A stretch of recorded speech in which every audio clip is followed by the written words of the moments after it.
Did he just grab that guy's nuts? Okay, so something a bit different today. Going to be checking out some workout routines from Michael J. White. I think he's a film or actor.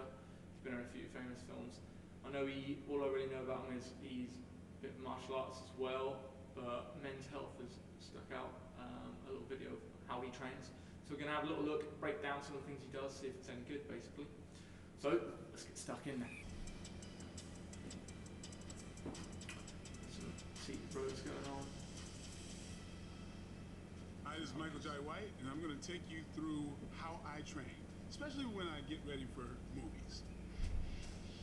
Okay, so I'm he's more talking like about a for fighter movies who has to specific. make weight. For me, I usually walk Salty around movies and more people. 235, but I train to get down to like about 215. That's my shooting weight.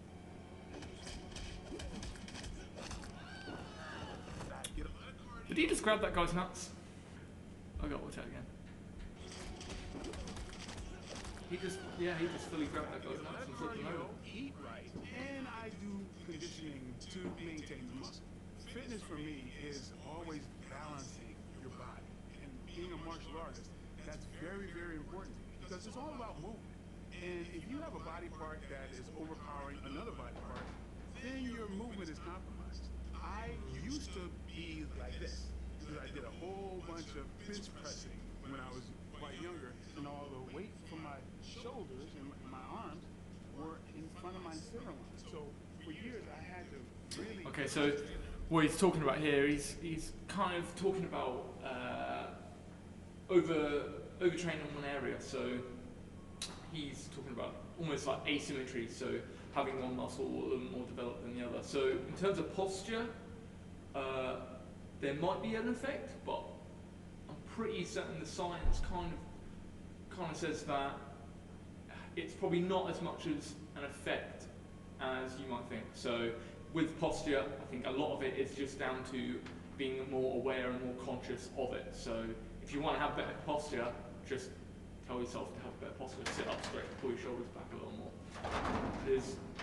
Don't get me wrong, strength exercises are great and they can definitely build muscle in certain areas. So he's talking about building a bit more muscle and strength in his back to help pull his shoulders back, by the sounds of things.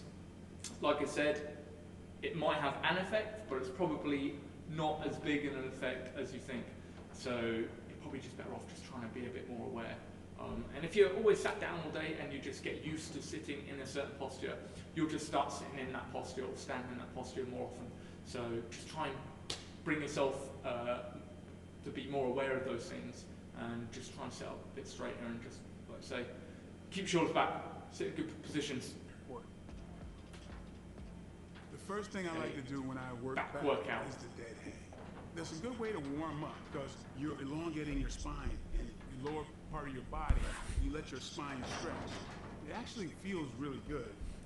So doing some dead hangs here. So in terms of hypertrophy, probably not going to do too much. Might decompress the spine a little. Might be quite good for some strength endurance in the forearms. But other than that, probably not going to be too much from it. But I know he's talking about just from doing this just for a warm up.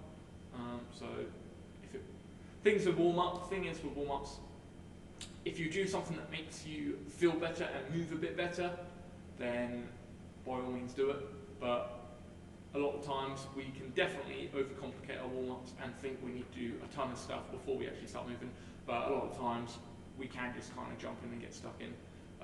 But like I said, if you do something and it makes you feel a bit better and it makes you move a bit better, then by all means, do it. The way I start, I always start with pull-ups. I definitely prefer a wider grip. When I like to face my palms toward each other. We should come down a little lower. I'll do 4 sets of 15 to 20 reps. So yeah, so it's got a good wide grip. So in terms of the grip of pull-up, there doesn't seem to be a massive difference. There definitely is probably a little bit more lat activation, so these muscles down the sides, we definitely probably get a little bit more activation than those muscles when we tend to go a little wider. And then when we go narrow, a little bit more of a bicep activation. But the grip doesn't necessarily matter all that much. the thing that matters the most is we're trying to get that eccentric loading, especially for hypertrophy if that's the goal. So I wish you just went a little bit slower on the way down, got a bigger stretch at the bottom to really get the full range of motion stretch in that tissue before he came back up again. But other than that, it's a good exercise. Like I said, just wish you went a little slower. This mag bar row, a common Cable mistake, row, these are pretty good. people will grab the weight and just pull it back, really engaging their arms and not using their back. The thing that is bringing my shoulders together is my back muscle. You want to engage that in every move. That Yeah, so he's made a good point there. So he's totally right. A lot of people, when we see people do a seated cable row, they're just pulling from the arm. They're not really getting out the exercise, what we're trying to get out of it. So with the seated row, obviously we're trying to fire up all of our upper back muscles. And if we're just pulling from the arm and we're not really pulling the shoulder back, and trying to get the elbow far back and trying to squeeze all those tissues and contract all those tissues in the upper back, we're probably not getting the most out of it. So he makes a really good point there. When we do those seated rows, you really want to try and make a conscious effort of pulling those shoulders back and getting those elbows far back and squeezing your shoulder blades together to try and get all those tissues to contract. And not only that, we also want that bar to pull us forward, that cable to pull us forward and stretch everything out and get a full stretch. Then allow the shoulder to come forward and get a good stretch from everything. That way we get that eccentric lowering or that eccentric stretch, which is what we're trying to get if we're trying to get that hypertrophy stimulus. mag bars for my home, and I donated some to the gym just because I don't want to transport my own mag bars back there, because just the feel of them is so great. Your hands are not as stressed. You can relax your arms a bit more and use your back without engaging your grip. Yeah, I like the mag grip. I think it's probably quite a good one for beginners as well, because like he was just saying about people just pulling from the arm, I think the mag grip can be quite a good option, because the way you hold the attachment, it almost forces you to pull from the elbow more rather than gripping tight and pulling from the arm, from the hand, from the wrist.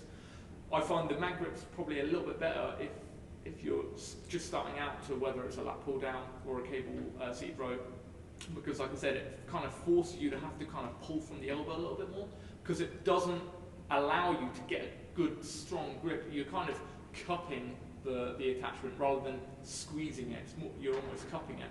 So by doing that, you're kind of hooked on, and you have to use the elbow. You have to pull back from the elbow to even get the bar anywhere near you. So I really like the mag grip. I think that's an awesome attachment. So yeah, good choice from him there.